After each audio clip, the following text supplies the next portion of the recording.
सुप्रभात, नमस्कार सभी छात्राओं को बगरू महिला पीजी महाविद्यालय की ओर से बीए बीएड के पाठ्यक्रम के अनुसार बीए बीएड सेकेंड ईयर द्वितीय वर्ष के विषय अधिगम एवं शिक्षण का आज हम अध्ययन करवाएंगे।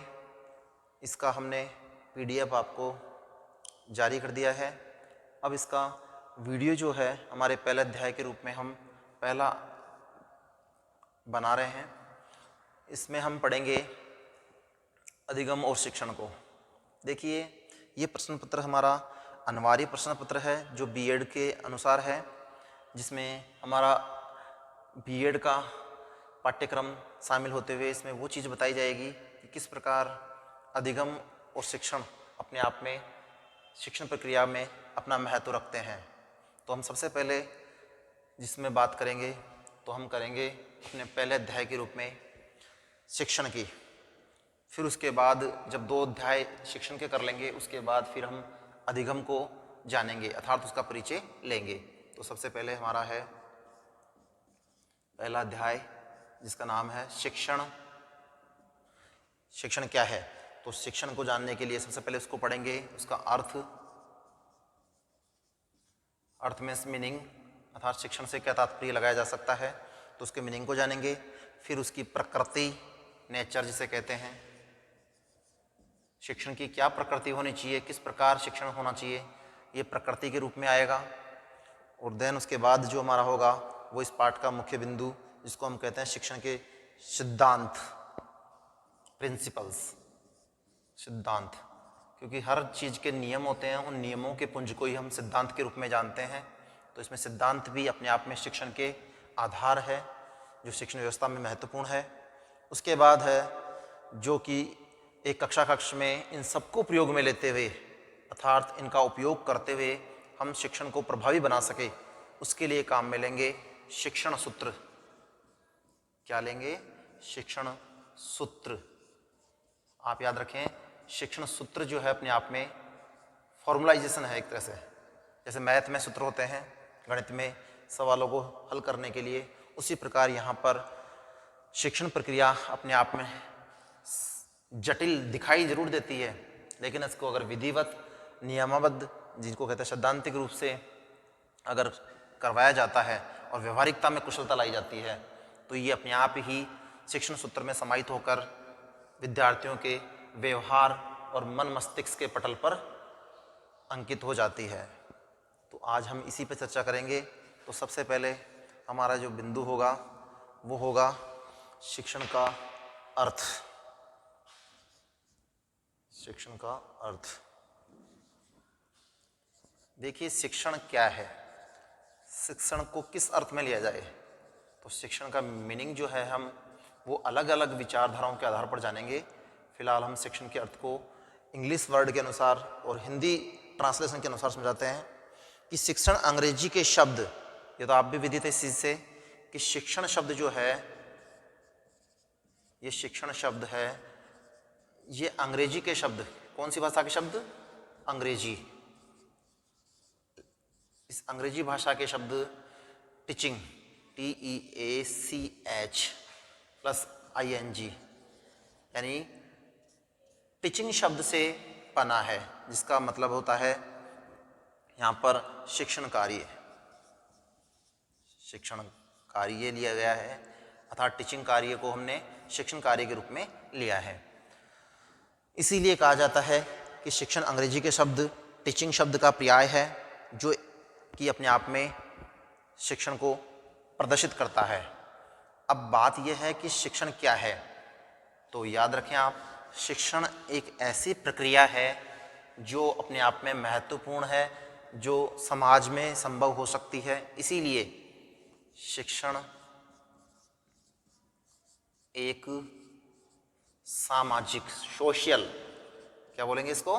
सोशियल, अर्थात सामाजिक प्रक्रिया, स्टेप्स बाय स्टेप्स चलते हैं इसके अंदर हम, इसीलिए इसको प्रक्रिया का नाम दिया गया है। तो शिक्षण का अर्थ हम इस प्रकार भी ले सकते हैं कि शिक्षण एक सामाजिक प्रक्रिया है, अर्थात इससे ये भी पता लगता है कि शिक्षण समाज में ही संभव हो सकता है और समाज के ही काम आता है। इसीलिए शिक्षण को हमने एक सामाजिक प्रक्रिया माना है। हालांकि शिक्षण के बारे में और भी विद्वानों के अनुसार राय है जो बताते हैं कि शिक्षण किसी भी देश में कैसा होना चाहिए या किस प्रकार का होगा। तो आपको बता दें, किसी भी देश में शिक्षण को वहाँ की राजनीतिक व्यवस्था के आधार पर, या हम कह सकते हैं वहाँ की शासन प्रणाली के आधार पर भी जान सकते हैं। क्योंकि कहा जाता है कि जिस देश में जैसी शासन प्रणाली होगी वैसी ही वहाँ पर शिक्षा की प्रणाली होगी और उसी के आधार पर समाज में सामाजिकता और दार्शनिकता का वातावरण और परिस्थितियाँ बनती है या बनेगी। इसीलिए शिक्षण को राजनीति का आधार मानते हुए, क्योंकि हमारा भारत लोकतांत्रिक देश है, लोकतांत्रिक देश होने के नाते यहाँ पर हम शिक्षण व्यवस्था को लोकतंत्र के रूप में, स्वतंत्र रूप में दो चरों के मध्य आपस में समन्वय स्थापित करते हुए शिक्षण कार्यों को पूर्ण करवाते हैं। तो ये दो चर जो होंगे, दो माध्यम जो होंगे, वो एक तरफ शिक्षक होगा, दूसरी तरफ शिक्षार्थी होगा। उन दोनों के आदान प्रदान और समन्वय के आधार पर ही शिक्षण कार्य हो पाएगा। इसीलिए हमारे यहाँ पर लोकतंत्रीय शिक्षण प्रक्रिया है जिसको हम सामाजिक प्रक्रिया का आधार मानते हैं। तो अब हम शिक्षण के अर्थ को जानेंगे अलग अलग रूपों में। तो शिक्षण का अर्थ जो है वो हम सबसे पहले जानेंगे किस रूप में? शिक्षण का अर्थ जानेंगे, में से वर्गीकृत किया गया शिक्षण के अर्थ को 3 भागों में। शिक्षण और किस आधार पर? सामाजिक प्रक्रिया के आधार पर। यह भी ध्यान रखें आप, शिक्षण के अर्थ को 3 भागों में वर्गीकृत किया गया। कितने भागों में किया गया है? 3 भागों में। ठीक है जी, 3 भागों में वर्गीकृत किया गया है।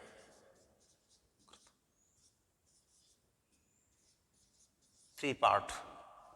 शिक्षण के अर्थ को 3 भागों में वर्गीकृत किया गया है। उसमें पहला जो लेंगे हम, नंबर 1, ठीक है, वो होगा एक तंत्र में शिक्षण का अर्थ। एक तंत्र, जैसे लोकतंत्र है वैसे ही ये एक तंत्र है। तो एक तंत्र में शिक्षण का अर्थ,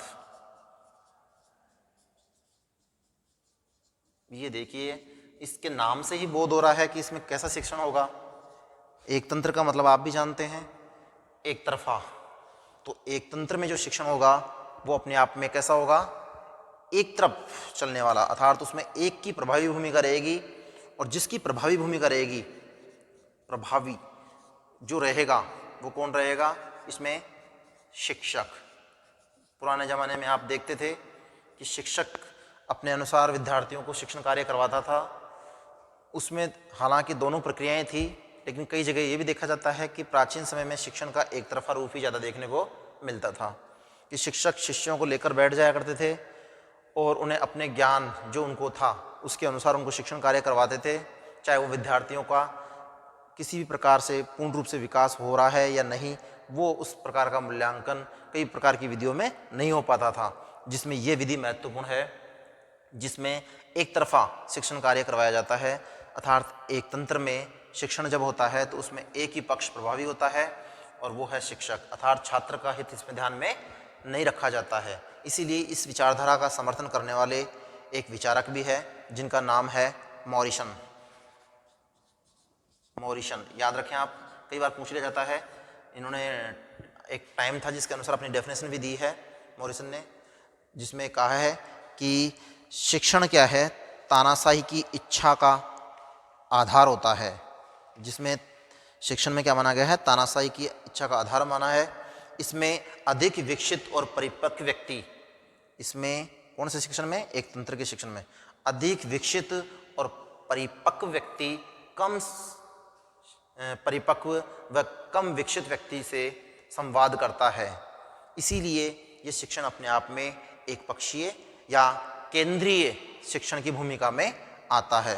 ये इन्होंने 1934 में बताया था, जिसके अनुसार मॉरिसन को माना गया है कि उन्होंने इसको एक तंत्रीय या केंद्रीय, क्योंकि शिक्षा में अगर केंद्रीयता का भाव आ जाता है तो समझ लीजिए शिक्षा एक जगह बाउंड हो जाती है, बंध जाती है।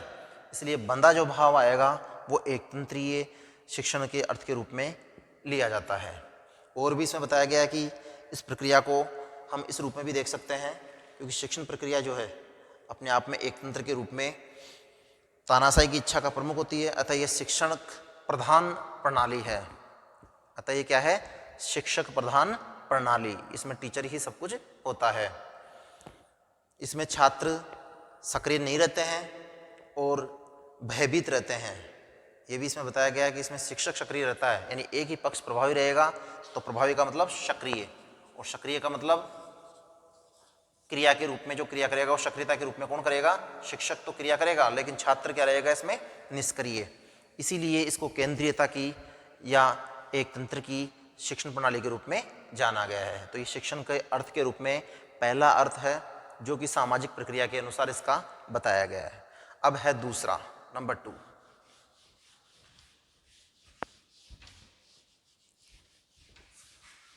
पहला एक तंत्री हो गया, दूसरा है लोकतंत्र में शिक्षण का अर्थ।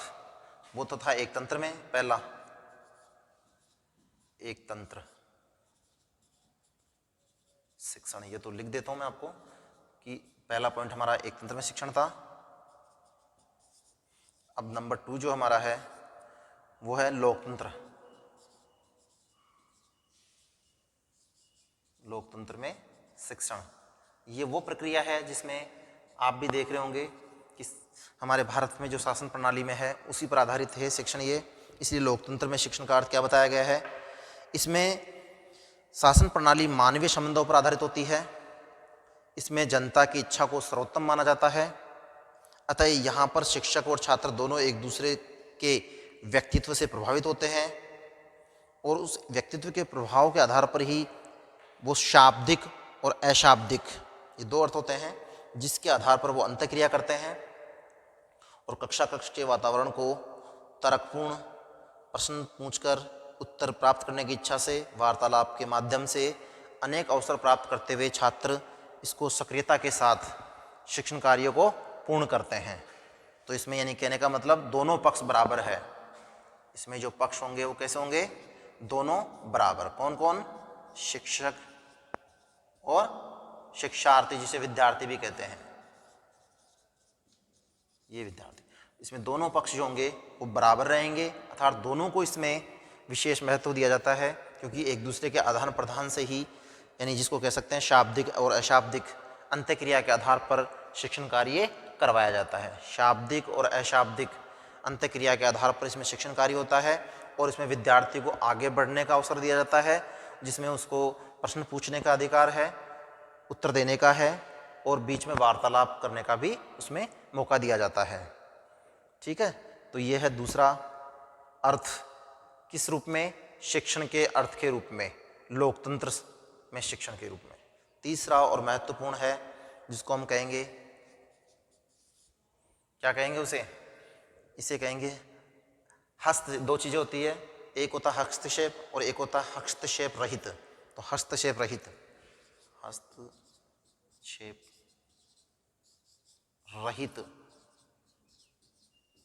हस्तक्षेप रहित क्या है? ये शासन में शिक्षण। हस्तक्षेप रहित शासन में शिक्षण, ये शासन प्रणाली के आधार पर और सामाजिक प्रक्रिया के आधार पर ही है, क्योंकि जिस देश की जैसी प्रशासनिक व्यवस्था होगी, प्रशासनिक व्यवस्था, उसी व्यवस्था के आधार पर वहाँ का शासन शिक्षा को आगे बढ़ाता है। अब भारत में लोकतंत्रीय शासन व्यवस्था है, तो लोकतंत्र के आधार पर हमारे यहाँ पर विशेष ये देखने को मिलती है। लेकिन अब समय आ गया है इसका, क्योंकि जैसे जैसे समय बढ़ रहा है मानव अपने विचारों के आधार पर व्यवहारिक बनता जा रहा है, तो इसलिए व्यवहार में आने के बाद उसे क्या करना नहीं चाहिए? किसी के मामले में इंटरफेयर, बोले तो हस्तक्षेप नहीं करना चाहिए। इसीलिए इसको बोलते हैं हस्तक्षेप रहित शासन में शिक्षण। अर्थात ये शिक्षण ऐसा है जिसमें विद्यार्थी और छात्र जो है एक दूसरे से व्यवहार के रूप में, मित्रता के रूप में रहते हैं। अर्थात इसमें शिक्षण जो करवाया जाता है, हाँ एक चीज़ और है, ध्यान रखें, लोकतंत्र में शिक्षण का जो समर्थक था वो था गेज। गेज ने वो परिभाषा दी थी गेज, जैसे इसमें मॉरिसन था, लोकतंत्र एक तंत्र में मॉरिसन था, इसमें गेज है।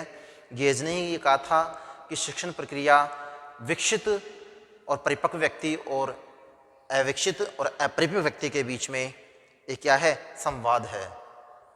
तो इसी प्रकार इसमें गेज है, गेज ने ही ये बताया है कि शिक्षण प्रक्रिया शाब्दिक और अशाब्दिक दोनों का समन्वय करते हुए शिक्षण कार्य को प्रभावी बनाने का एक तरीका है। तो इसमें गेज है। तीसरे में आएगा वो जो है विचारक जिसका नाम है, अपने आप में महत्वपूर्ण ये भी, इनका नाम है बुकेकर, इन्हें कहते हैं बुकेकर, बुबेकर बोलते हैं वैसे शुद्ध भाषा में इसको, बुबेकर।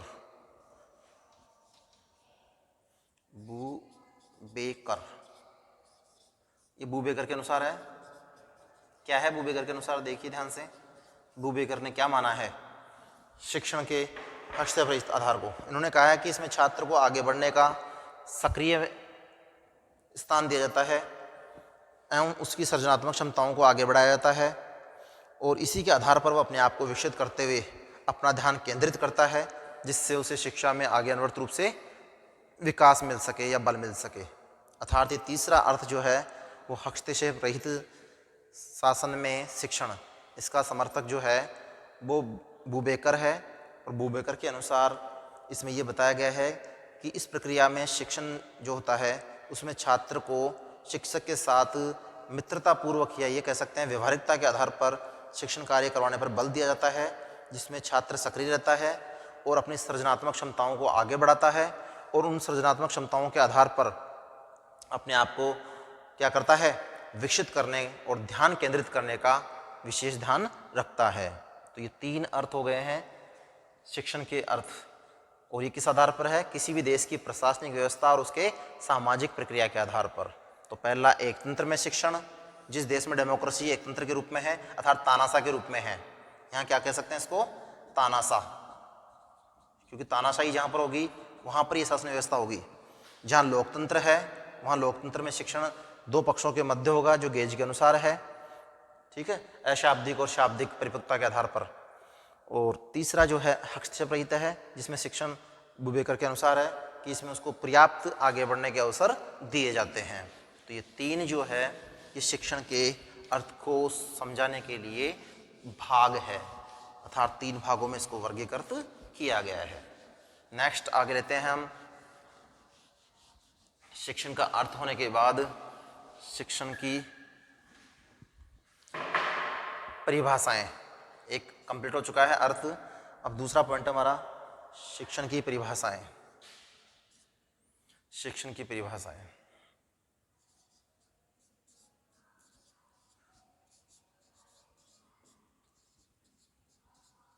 परिभाषाएं, याद रहे आपको, ये डेफिनेशंस जो होगी वो विद्वानों के अनुसार भी होगी अर्थात विचारकों के अनुसार भी होगी और शब्दकोश के आधार पर भी होगी।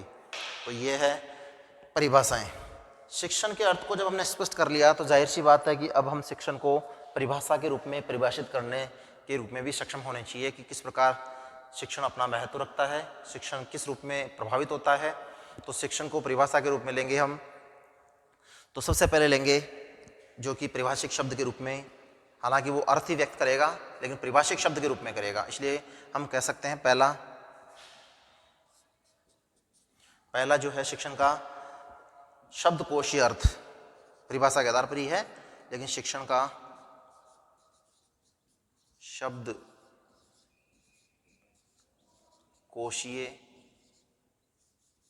अर्थ, शब्दकोशीय अर्थ या परिभाषा बोल दो, कोई दिक्कत नहीं इसमें, क्योंकि शब्दकोशीय अर्थ क्या लगाते हैं, ठीक है जी। तो इसमें शिक्षण के शब्दकोशीय अर्थ को समझाने के लिए अलग अलग आधार है, जिसमें मुख्यतः तीन है इसमें भी।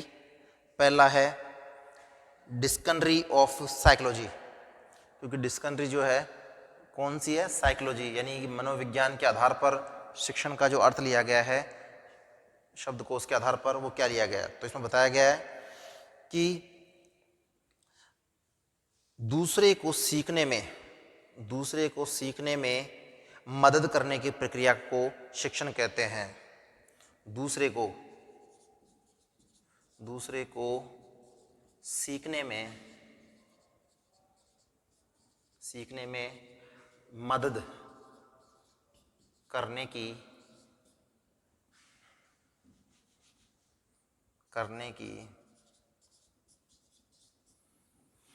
दूसरे को सीखने में मदद करने की प्रक्रिया को क्या कहते हैं? प्रक्रिया को शिक्षण कहते हैं। क्या कहते हैं जी? शिक्षण कहते हैं। तो आपको याद रहे ये डेफिनेशंस जो है वो किसके अनुसार है? डेफिनेशंस किसके अनुसार है? ये है डिक्शनरी ऑफ साइकोलॉजी अर्थात मनोविज्ञानीय शब्दकोश के अनुसार है। ये शिक्षण का शब्दकोशीय अर्थ पढ़ रहे हैं हम। पहला हमने लिया है जो मनोविज्ञानीय डिक्शनरी के अनुसार है।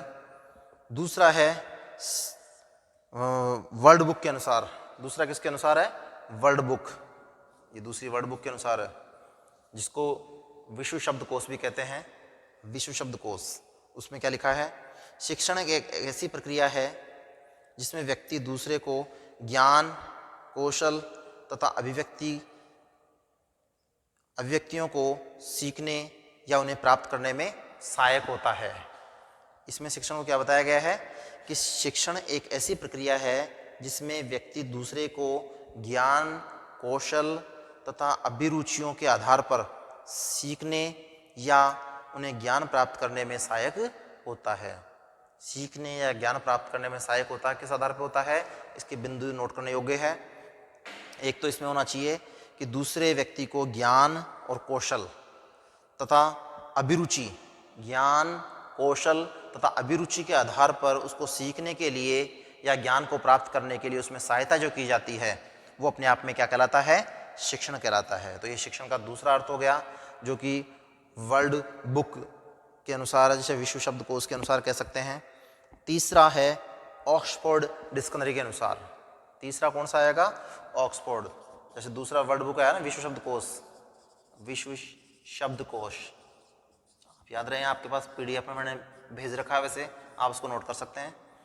इसी प्रकार ये है जो है तीसरा, ये है किसके अनुसार? ऑक्सफोर्ड डिक्शनरी के अनुसार, क्योंकि ऑक्सफोर्ड मानवीय डिक्शनरी है जिसमें जटिल से जटिल मीनिंग को भी हम आसानी से सोल्व कर सकते हैं। तो उसमें भी इसके देखो शिक्षण के अर्थ को क्या बताया गया है कि ज्ञान प्रदान करना, कौशल का विकास करना, अनुदेशन देना, पाठ पढ़ाना और उन्हें उत्साहित करना शिक्षण माना गया है। इसमें बहुत अच्छा बताया है। दोबारा रिपीट कर रहा हूँ मैं। ज्ञान प्रदान करना, कौशल का विकास करना, कौशल यानी स्किल्स डेवलपमेंट करना, क्योंकि विद्यार्थी में जितने स्किल्स डेवलप होंगे उतना ही वो शिक्षण के प्रति अभिरुचि व्यक्त करेगा और शिक्षण कार्य को प्रभावी बनाएगा। तो कौशल विकसित करना, अनुदेशन देना। अनुदेशन किसके द्वारा दिया जाता है? एक शिक्षक के द्वारा अनुदेशन दिया जाता है, क्योंकि ये प्रक्रिया शिक्षक के कार्य में शामिल है जिसको अनुदेशनात्मक शिक्षण प्रक्रिया भी कहते हैं। तो अनुदेशन करने देने का काम कौन करेगा? शिक्षक करेगा, अर्थात एक गाइड के रूप में सजेशन देना। पाठ पढ़ाना और उन्हें उत्साहित करने का कार्य शिक्षण में किया जाता है, क्योंकि सबसे महत्वपूर्ण उत्साहित करना, प्रोत्साहन देना। छात्रों को बार बार प्रोत्साहन दिया जाता है पुनर्बलन के आधार पर, तो छात्र शिक्षण कार्य में क्या करते हैं? रुचि बनाए रखते हैं। और जब छात्र शिक्षण कार्य में रुचि बनाए रखते हैं तो शिक्षण अपने आप में क्या होता है? प्रभावी होता है। तो ये तीसरा और महत्वपूर्ण परिभाषा के रूप में अर्थ था। ये 3 शाब्दिक अर्थ के रूप में परिभाषाएं हैं। पहली जो थी वो डिक्शनरी ऑफ साइकोलॉजी के अनुसार थी, दूसरी जो थी वो वर्ल्ड बुक के अनुसार थी, तीसरी ऑक्सफोर्ड डिक्शनरी के अनुसार है। तीनों में अलग अलग अर्थ शिक्षण को उल्लेखित किया गया है। अब है विभिन्न विद्वानों के अनुसार परिभाषाएं। ये तो अर्थ के अनुसार थी, अब है विद्वानों के अनुसार।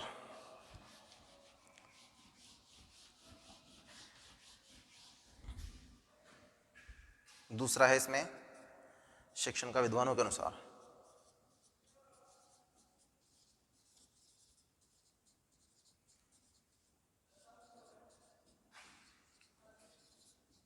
शिक्षण का विद्वानों के अनुसार अर्थ या परिभाषा।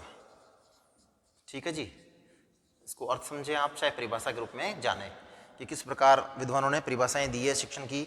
तो मैं नाम लिखूंगा और परिभाषा को मौखिक रूप में बोलूंगा। जैसे सबसे पहले मैं गेज की बता दूं। गेज। पहला विचारक कौन है? गेज। आपको मैंने नाम भी दिए थे भी कि अर्थ के आधार पर 3 विचारक है एक तंत्र में। जैसे एक तंत्र में मोरिशन, लोकतंत्र में, ये याद रखने की बात है, लोकतंत्र में गेज, और हस्तक्षेप रहित में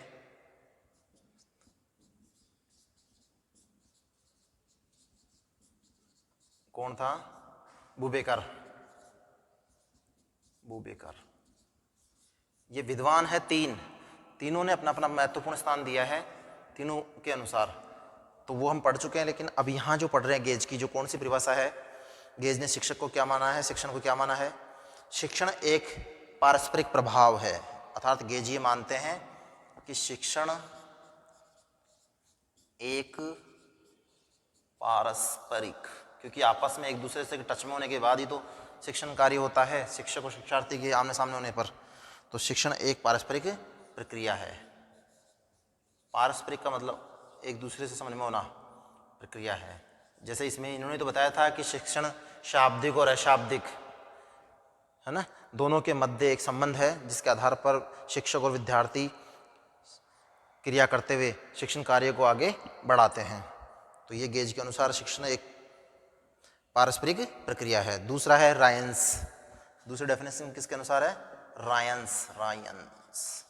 रायंस ने क्या लिखा है? रायंस की क्या परिभाषा है? दूसरे को सिखाने की दिशा निर्देशन प्रक्रिया ही शिक्षण है। दूसरे को सिखाने की दिशा में दिया गया निर्देशन या प्रक्रिया ही क्या है? शिक्षण है। तो इसको दिशा निर्देशन भी कह सकते हैं हम। रायंस के अनुसार क्या है? दिशा निर्देशन। किसी चीज को सिखाने के लिए उसको दिशा निर्देश देना, उसको मोटिवेट करते हुए उसको गाइडेंस करना अपने आप में क्या है? शिक्षण है। तो ये किसने दी परिभाषा? रायंस के अनुसार। तीसरी परिभाषा है स्किनर की। तीसरी परिभाषा किसकी है? तीसरी यहां पर लिख देता हूं मैं तीसरी परिभाषा, क्योंकि ये विद्वान भी महत्वपूर्ण रहे हैं जिन्होंने ये परिभाषा दी है। स्किनर मनोविज्ञान के वैज्ञानिक है, ये विद्वान है स्किनर ने क्या कहा है? स्किनर ने कहा है कि शिक्षण पुनर्बलन की निरंतर प्रक्रिया है। क्या है? शिक्षण जो है वो पुनर्बलन की निरंतर प्रक्रिया है। पुनर्बलन, शिक्षण पुनर्बलन की निरंतर, बिना रुके निरंतर प्रक्रिया है। याद रहे, इसको कौन सी प्रक्रिया बताया है? शिक्षण पुनर्बलन की निरंतर प्रक्रिया है। अर्थात